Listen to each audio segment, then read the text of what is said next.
So I'm holding this out in the sun for a couple seconds. It's another fidget cube. And as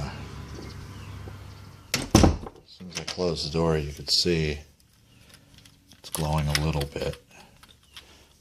We're going to take it down the hallway to the bathroom, which is the only room in the house. It'll get completely dark.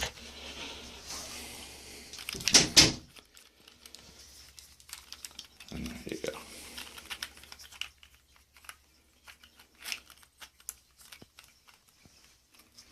The camera's actually adjusting. It's not showing it as bright as it is in the room. As you notice, when I bring it out into the light again, it'll seem to glow more.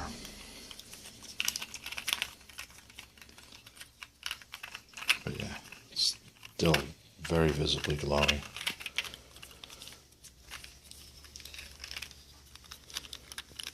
And there's the puppy. Hey, Trip.